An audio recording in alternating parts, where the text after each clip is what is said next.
Assalamualaikum warahmatullahi wabarakatuh. Apa kabar sobat-sobat semuanya? Semoga kita semua dalam keadaan sehat jasmani dan rohani, tidak kekurangan satu apapun. Amin ya rabbal alamin. Oke, mari kita lanjutkan saja ceritanya. Bab 1183. Jalan yang harus diambil. Si pembunuh bungkuk tidak pernah menyangka bahwa suatu hari dia akan merasa takut. Pada saat ini, dia merasa bahwa bagian belakang kepalanya dalam kegelapan lebih menakutkan daripada tengkoraknya sendiri. Ini tengah malam, apakah kamu tidak takut menakuti orang sampai mati? Sebuah pola jahat muncul di lengan baju merah darah si pembunuh bungkuk, dan dia tiba-tiba mengulurkan telapak tangannya dan memukul bagian belakang kepala aneh itu. Di belakang kepalanya, sebuah kipas lipat tiba-tiba terbuka, menghalangi telapak tangan si pembunuh bungkuk. Pada saat yang sama, dia melesat dan sosoknya menghilang lagi ke dalam kehampaan. Berdiri tegak tanpa bayangan, bersembunyi tanpa jejak. Si pembunuh bungkuk tidak berani ragu lagi, tidak disarankan untuk tinggal lama di sini. Dia melihat lokasi kamar Chu Chen, dan melihat tidak ada pergerakan di sana. Dia merasa lega. Dia berbalik dan hendak pergi. Tetapi dia tidak tahu bahwa di arah yang dituju si pembunuh bungkuk, sebuah pedang peri muncul di langit malam, tergantung di udara. Mata pedang peri itu amat tajam. Sosok setegak lembing berdiri di atas pedang peri dengan ekspresi tenang. Matanya yang tampak tenang memberikan si pembunuh bungkuk kekuatan yang menindas seperti gelombang. Chu Chen, ekspresi si pembunuh bungkuk berubah. Kepala yang menyerupai tengkorak dan berlumuran darah tiba-tiba menyelam ke dalam danau. Pertama ada bagian belakang kepala yang misterius. Lalu Chu Chen tiba. Si pembunuh bungkuk tidak berniat bertarung lagi. Namun, Chu Chen sudah berjaga-jaga agar dia tidak jatuh ke air. Dia melemparkan manik-manik anti air di tangannya, dan air di danau dengan cepat menghindarinya.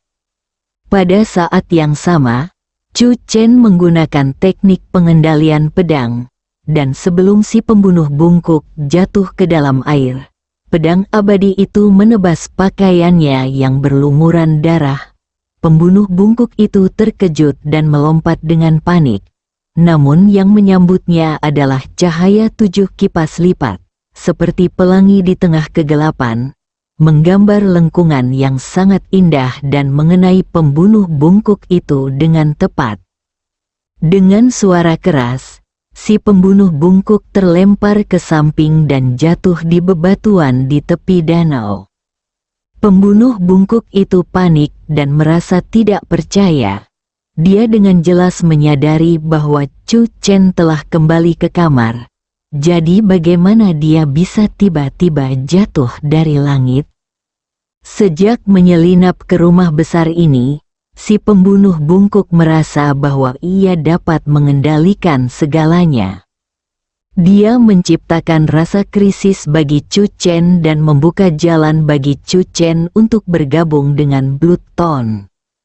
Nama kode saya adalah Skull. Melihat kebenaran telah terungkap, si pembunuh bungkuk melompat berdiri, menatap Chu Chen, dan berkata dengan suara yang dalam, organisasi ini mengundangmu untuk menjadi anggota pembunuh utama Blood Tone. Katakan padaku, aku bisa hidup di bawah sinar mentari. Mengapa aku memilih bersembunyi di balik bayangan gelap? Chu Chen menatap sosok seperti kerangka itu. Kamu bukan manusia atau hantu? Mendengar hal itu, si pembunuh bungkuk pun menoleh ke belakang tanpa sadar, dan benar saja, bagian belakang kepalanya masih berada di paviliun. Bukankah itu lebih seperti bukan manusia atau hantu?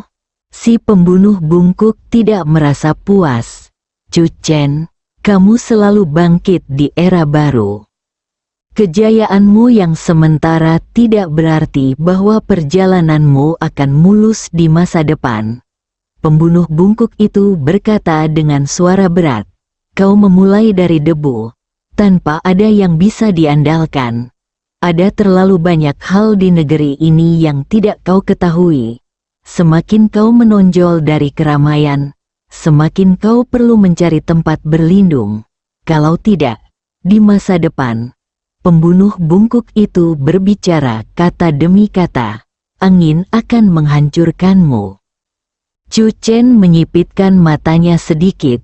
Dia merasa si pembunuh bungkuk sepertinya membocorkan suatu informasi kepadanya. Dengan kata lain, si pembunuh bungkuk ingin mencapai tujuannya dengan memberikan pengingat yang tidak jelas dan membuat Chu Chen bergabung dengan Blood Tone. Maksudmu, Blood Tone bisa menjadi tempat berlindungku, kata Chu Chen. Itu benar. Pembunuh bungkuk itu berkata dengan bangga, aku tidak melebih-lebihkan. Pikirkan baik-baik, setelah memasuki alam kekuatan supernatural, jika kamu ingin membuat tubuh emas, bahkan jika kamu telah menguasai metode tubuh emas, kamu mungkin tidak dapat membuat tubuh emas dengan cepat. Tidak mungkin bagi prajurit manapun di era baru untuk membuat tubuh emas dalam waktu singkat. Beberapa kemampuan perlu diakumulasikan. Tetapi para prajurit di zaman kuno berbeda. Kami memiliki pengalaman dan pengetahuan. Sekarang kami hanya perlu membangun kembali tubuh emas satu kali. Jadi kami secara alami akan jauh lebih cepat daripada kamu. Aku mungkin juga akan memberitahumu bahwa alam tubuh emas adalah saat ketika prajurit kuno dan prajurit modern benar-benar dipisahkan oleh batas. Pembunuh bungkuk itu berbicara dengan suara keras.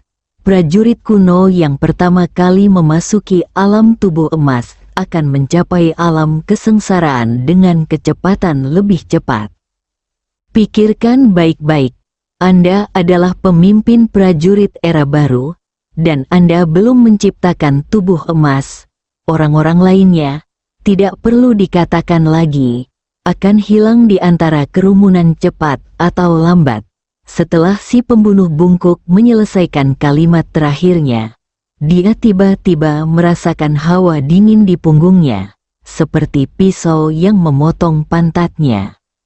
Jantung si pembunuh bungkuk tiba-tiba berdebar kencang. Mungkinkah bagian belakang kepala misterius itu juga merupakan seorang pejuang era baru? Pembunuh bungkuk itu menarik napas dalam-dalam dan mencoba menenangkan diri, lalu mengangkat kepalanya dan menatap Chu Chen. Dapat dikatakan bahwa kamu adalah satu-satunya di antara para pejuang era baru yang memenuhi persyaratan dan terpilih. Jika kamu tidak ingin ditinggalkan oleh masa depan, kamu harus mengesampingkan harga dirimu saat ini dan menjadi anggota Blood Tone. Maka kamu akan menemukan bahwa di masa depan Blood Tone, kamu akan menjadi lebih bangga. Chu Chen menatap si pembunuh bungkuk. Sesaat kemudian, Chu Chen tersenyum. Jika kau tidak ingin ditinggalkan oleh masa depan, menurutku akan sia-sia jika kau tetap berada di organisasi Blood Tone. Sebaiknya kau mencari platform pelatihan cuci otak dan bekerja di sana selama beberapa tahun.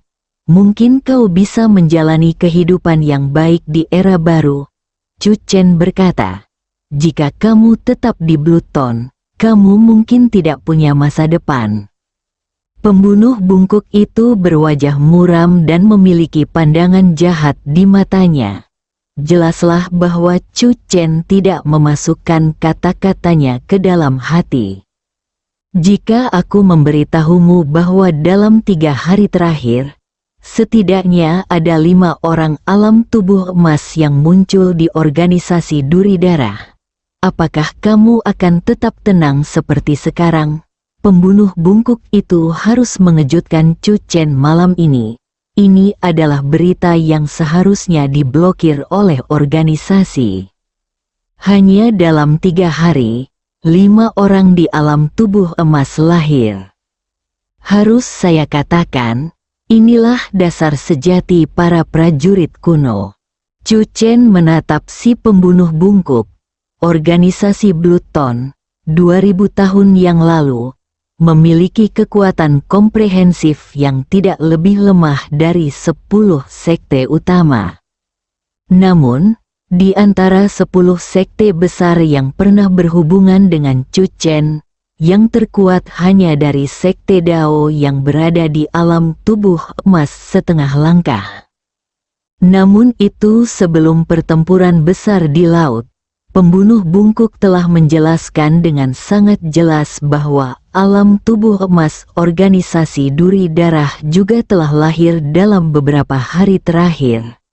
Apakah itu juga berarti bahwa benih api dari 10 sekte lain yang tersembunyi dalam kegelapan juga telah mencapai kesempatan untuk menerobos ke alam tubuh emas? Pada titik ini, dia, sebagai pemimpin prajurit era baru, masih berada di alam kekuatan supernatural.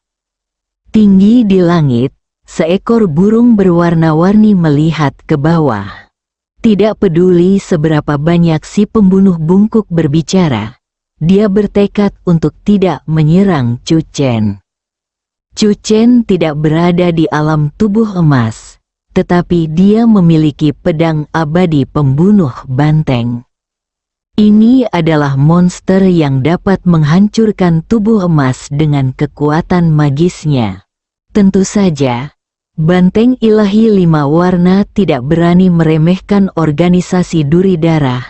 Dia sudah membuat rencana. Tidak peduli bagaimana Chu Chen dan Bluton bertarung, dia hanyalah seekor burung berwarna-warni yang tidak bertarung dengan dunia. Mimpi menyatukan dunia perlahan memudar.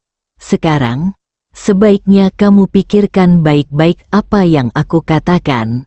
Melihat Chu Chen tidak berbicara lama, pembunuh bungkuk itu mengira dia terkejut dengan kata-katanya, jadi dia segera berbicara, fokuslah pada masa depan, dengan Bluton di belakangmu.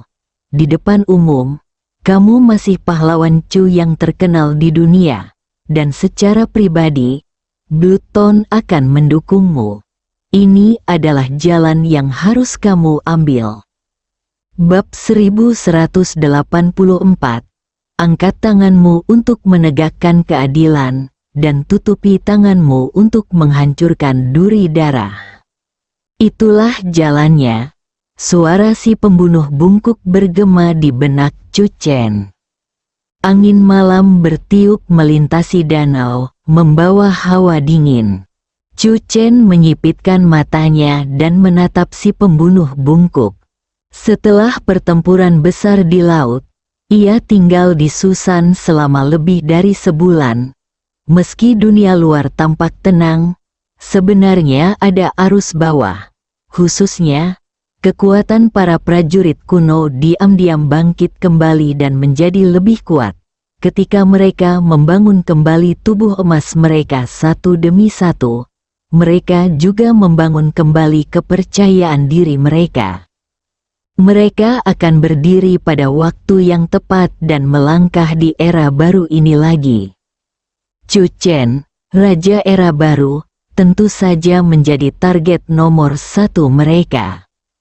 Agar adil, Chu Chen berada di pusat badai, jadi jika dia memiliki tempat berlindung, tentu itu akan sangat bermanfaat baginya. Akan tetapi, apa yang disebut tempat perlindungan itu adalah organisasi pembunuh yang mencurigakan dan Chu Chen lebih suka tidak memilikinya. Bagaimana jika jalan yang seharusnya aku tempuh berbeda dengan jalan yang ingin aku tempuh? Tidak ada kebingungan di mata Chu Chen. Kelihatannya seperti pertanyaan retoris, tetapi jawaban dalam hatinya sangat jelas. Dia memiliki jalannya sendiri yang bertekad untuk ditempuhnya. Meski di mata orang lain dia seharusnya tidak pergi seperti ini, Chu Chen tidak menyesal. Izinkan saya bertanya, jika ada orang yang menawarkan cukup uang dan harta untuk membeli nyawa rekan pengikut Anda, apakah Anda akan melakukannya? Chu Chen menatap si pembunuh bungkuk. Pembunuh bungkuk itu menjawab tanpa ragu, "Ya." Mata Chu Chen menyipit, "Bagaimana kalau membeli nyawa temanmu?" Pembunuh bungkuk itu tersenyum, "Aku akan melakukannya." "Bagaimana jika aku membeli nyawa orang yang kamu cintai?" Tatapan mata Chu Chen tampak mengintimidasi. Pembunuh bungkuk itu ragu sejenak, namun akhirnya menjawab, "Bunuh." Dia memang pembunuh yang berkualitas. Dia layak menjadi organisasi pembunuh nomor 1 di dunia. Chu Chen tertawa sinis. Tidak mengakui kerabat adalah prinsip yang kau anut di Bloodstone. Mata pembunuh bungkuk itu bersinar dengan cahaya gelap. "Aku percaya bahwa di masa depan kamu juga akan menjadi pembunuh yang hebat." Mulut Chu Chen melengkung dingin. 4 kata, tidak mengakui sanak saudara, sepertinya sudah menjadi kebanggaan di mata pihak lain. "Maafkan aku tak bisa menemanimu dengan duri yang begitu berdarah." Chu Chen tidak mengatakan apa-apa lagi dan langsung bergerak. Pedang abadi itu tiba-tiba melesat keluar, bagaikan kilatan petir di kegelapan, dan menusuk si pembunuh bungkuk. Pembunuh bungkuk itu tiba-tiba terkejut, dan pakaiannya yang berlumuran darah berkelebat, menghindari serangan pedang ajaib. Pada saat yang sama, dia melompat tinggi ke udara. Tidak ada jalan untuk melewatinya, dan si pembunuh bungkuk tidak bisa keluar lewat tanah. Jadi dia hanya bisa melarikan diri lewat udara. Akan tetapi, yang tidak diketahui si pembunuh bungkuk adalah bahwa ada 2 burung yang menyaksikan pertarungan itu tinggi di langit. Burung berwarna-warni itu mendengarkan dengan penuh minat, siap menikmati pertarungan hebat antara Chu Chen dan pembunuh berduri berdarah. Namun tanpa diduga, pembunuh berduri berdarah benar-benar menerjang ke arahnya. Dewi kecil itu lari sambil berkicau. Burung berwarna-warni itu tetap diam. Tatapan mata yang penuh nafsu membunuh terpancar di mata si pembunuh bungkuk, dan dia menyerang dengan segel berdarah di tangannya, bermaksud membunuh burung berwarna-warni yang menghalangi jalannya di langit malam.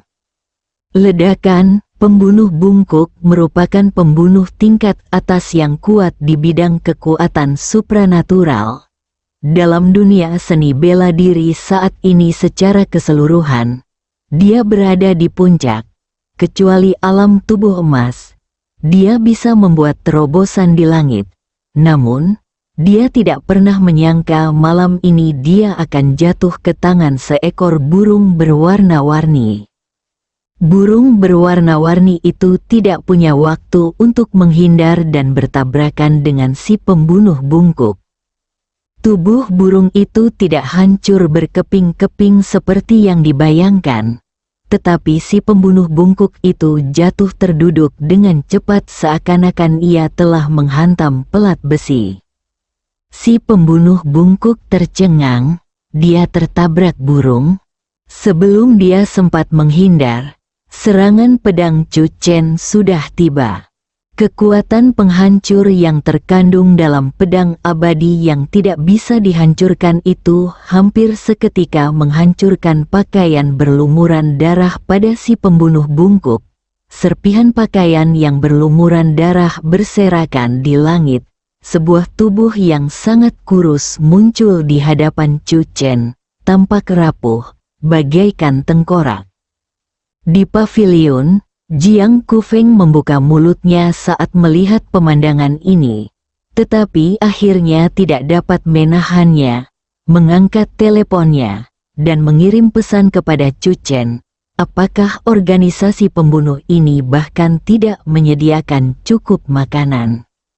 Si pembunuh bungkuk terkena pedang abadi dan menjadi gila.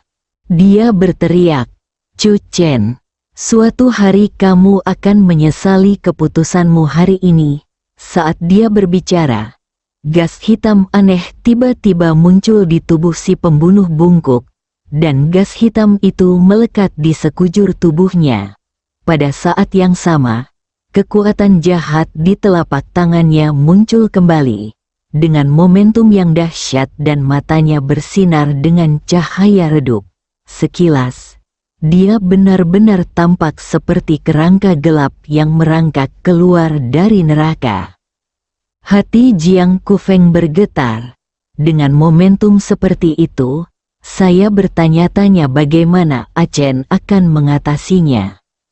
Kekuatan jahat yang aneh itu menakutkan.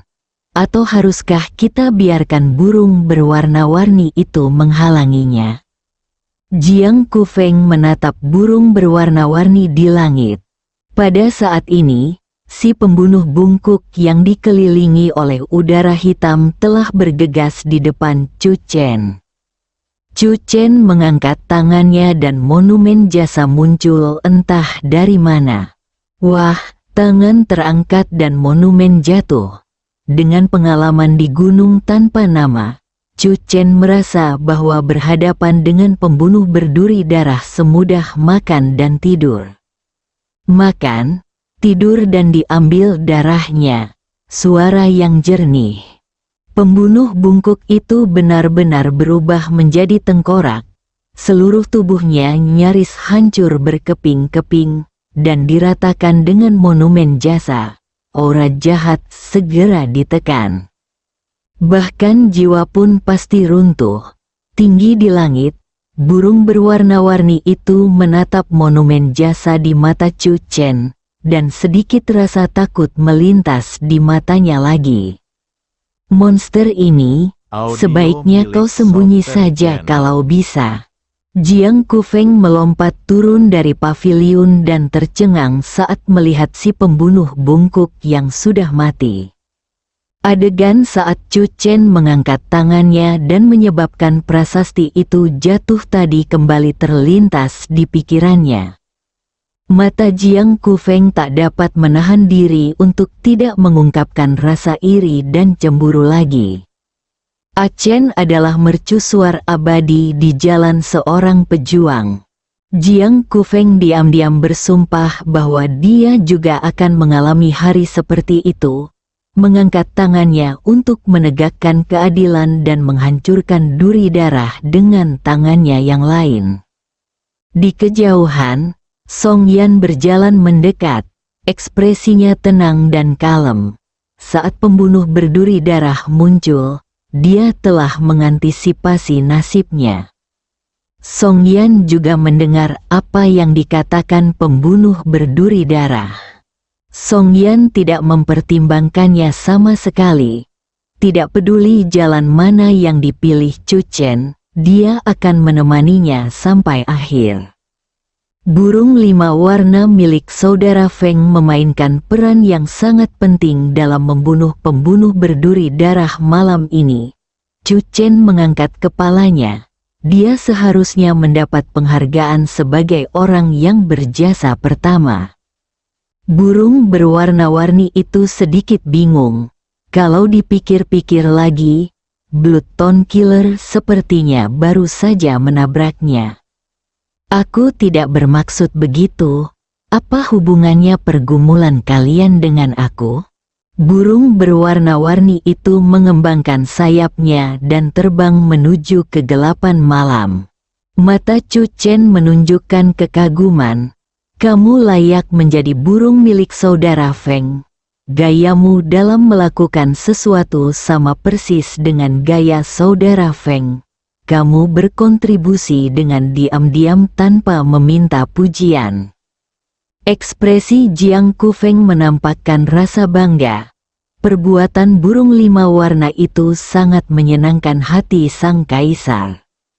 Chu Chen, Sepertinya organisasi Bluton memiliki banyak kekuatan yang mengintai di kegelapan. Kali ini, kita harus berhati-hati dalam menghadapinya. Song Yan menatap Chu Chen. Setelah kekalahan malam ini, langkah selanjutnya pasti adalah balas dendam Bluton. Tidak masalah berapa banyak prajurit alam tubuh emas yang dimiliki Sui Chi.